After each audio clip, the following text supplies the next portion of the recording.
What is going on, guys? And today we are talking about something everybody loves. It's the reason you're here today. It's the reason you go to work. It's really one of the biggest things that pushes people to do something, and that is money, making money, and how to make money. And what we're doing today is breaking it down to the real basics, the 3 levels of making money, how to make money. Because guys, I know how confusing it is out there, that there's so many things hitting you left and right. At one point back in the day, I'm not gonna act like I was a part of that time, but it was a lot simpler because there was so much less information out there. And as crazy as that sounds, it's super true simply because it is information overload. Guys, I tell you what, I'm gonna tell you a story about information overload here in a second, but it is so confusing and there's so much shiny object syndrome going around where it's so hard to focus on one thing. And if you can get the basics down, you have a lot higher likelihood of finding what works for you and how to be really successful at it. So without further ado, guys, let's hop right on into this.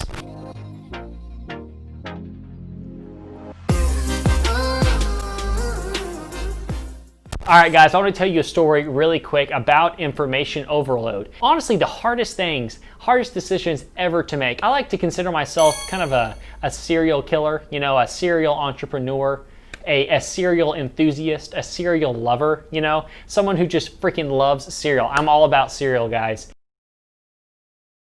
I love me a good bowl of cereal, no matter what it is. And going down that freaking cereal aisle, I don't eat it very much, because I love it and it's unhealthy and I try not to, but going down that cereal aisle and picking one box of cereal that I'm going to have for, like, you know, I'm not going to have cereal for another at least 2, 3, 6 months, and I have to pick one box of cereal out of that massive wall of cereal types. That is the hardest decision I have to make ever. It is so tough, and I stand there like an idiot for like 20 minutes. That's a little bit of an exaggeration, but I stand there like an idiot for at least like 5 or 10 minutes just looking at the different cereals and pondering, oh, am I feeling chocolatey? Am I feeling fruity? Am I feeling cinnamon? Do I want Reese's Puffs? It is the hardest decision, and I think that is really related to also just the fact that you go out there trying to figure out something to make yourself money, to really change your life, and it's like walking down the freaking cereal aisle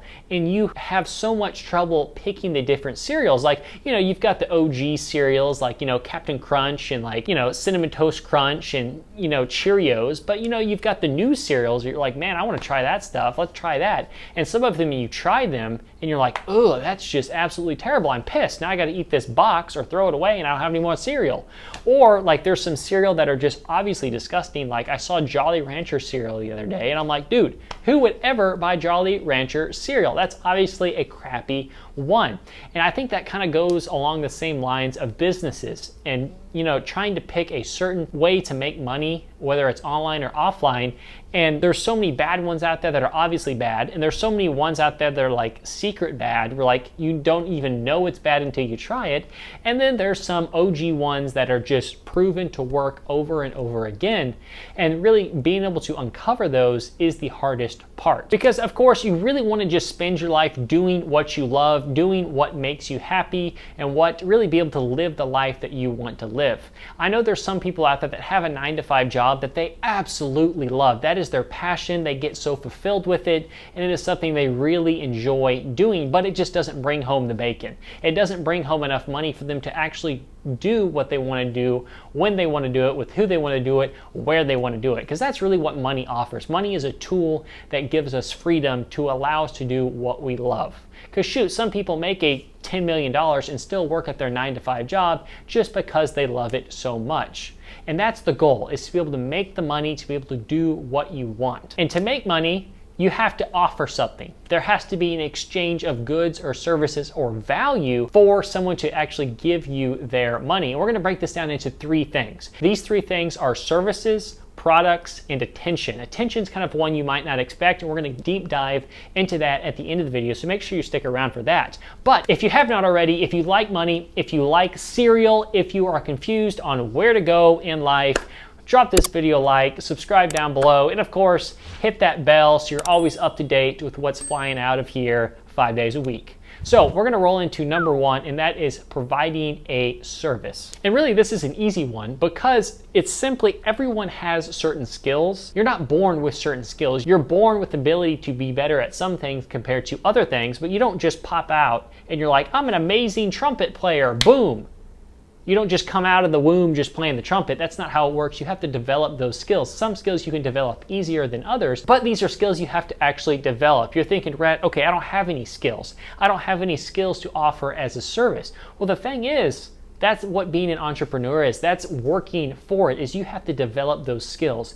You have to find some things that interest you, or maybe some things you're naturally gifted at, in order to go and develop and take things in your own hands. Whether that be going and looking at videos on YouTube, looking at blogs, looking at forums, looking at informational websites, reading books, learning from mentors, buying online courses, any kind of thing that can give you a hand up when it comes to honing and developing that skill will put you ahead of the competition and allow you to actually offer your service to different people and be able to provide value to them, where you provide so much value and your skills are so highly developed that people are saying, hey, the price you're telling me is a no-brainer. You're incredible. Sign me up right now. So that's step one, actually developing the skill. And step two is finding people that will actually pay you for that skill. And obviously there's people in real life and around your town that you can reach out to, that you can work for free, that you can help out, and eventually they will pay you for your skills. Or there's the internet, which is obviously a lot more vast, where you can specifically target these people, run advertisements to, or even just reach out personally, work for free like I mentioned, or list your services on Fiverr and Upwork. And guys, it's as simple as that, is finding something that you value, something that you're good at, something that you like doing, honing that skill, and eventually it will be easy for you to find people.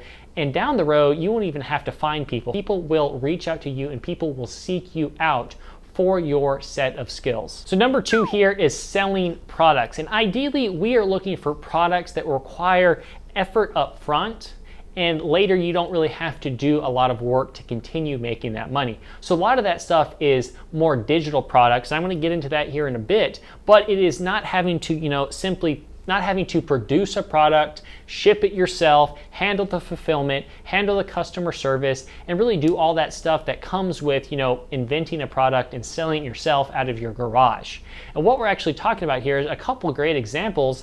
Is one, affiliate marketing. Affiliate marketing is really selling other people's products to a customer base, whether it's your customer base or whether you're running advertisements for them, or whether you're just linking stuff in your posts and in your social media, or in your YouTube videos if you have a YouTube channel. And that is a really easy thing that is very scalable, but you're not having to work a lot every time you get an order. You don't have to fulfill the order, you don't have to manufacture the product to actually continue to get paid. Another one here is drop shipping and Amazon FBA. Drop shipping is a super easy one, simply because you're selling the product and it's getting shipped directly to the customer. You don't actually hold the unit. You don't hold the inventory itself. You don't invest in inventory, and you're not responsible for packing and shipping it. You have the manufacturer ship it directly to the customer. This is a bit more of an outdated thing. It's become very, very competitive, and it's something that becomes oversaturated just due to the ad space and people's opinion on drop shipping, as in the customers. But with Amazon FBA, a lot of people think, right, is it saturated? Can you still compete? Is it still competitive? There are over 10 million products on Amazon, and it is changing every single day. Over 50% of all online purchases happen on Amazon. There's no way for Amazon to get too saturated. You just have to find the product.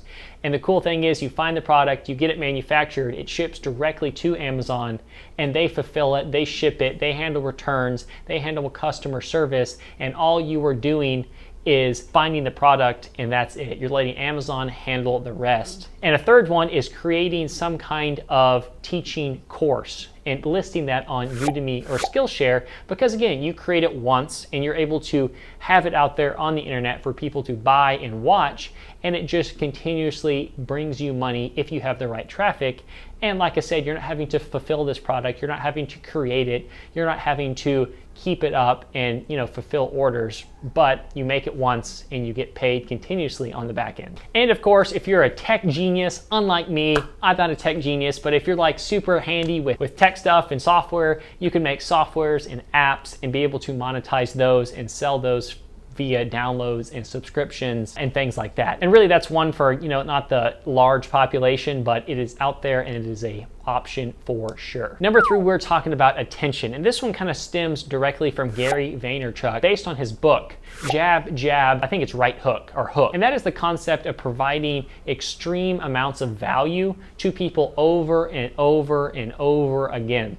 Leading with the giving hand, helping people just all the time, and eventually saying, hey, I have this product that I think would really, really help you. I have this product that would really, really work and really, really benefit you and continuously provide you value, but this is actually something I'm charging for. It's like a 25-to-1 ratio where you're doing 25 units or things of value for one thing of, hey, please buy this. But of course, this one takes a lot longer to build up because you have to build yourself up. You have to build up a reputation over years and years and build a customer base and a following that knows, likes, and trusts you, where they like your content, where the value you actually give out, they actually look at and they like and they comment and they support you, where you can eventually use that list and use that group of consumers and people that really like you and enjoy your content to actually buy something down the road. And that is when you can make a great amount of money, but that takes a solid amount of work and a lot of consistent effort in helping people. And really, you have to have the giving heart. You have to want to help these people, and that needs to be the main priority, is helping people, because everyone needs help. Everyone needs help doing X, Y, or Z, and they always need a help up. And if you just have a giving heart and you lead with the giving hand and you're kind and you're not selfish, that is something that you can really change a lot of lives with, but also be able to make a great amount of money. So guys, I wanted to break that down as easy as possible into 3 simple categories to turn that cereal aisle and kind of chop it down a little bit, into the healthy cereals, into the super sugary cereals, and maybe into the super cheap cereals. I don't know. I'm out of analogies for cereal on this one, my friends. But if you enjoyed this video, make sure you drop a like. If you're still here, subscribe down below. And if you want to be a part of the Bell Gang, make sure you ring that bell so you're always up to date with what is coming out of this channel all the time. So until next time, my friends, I'll catch you later.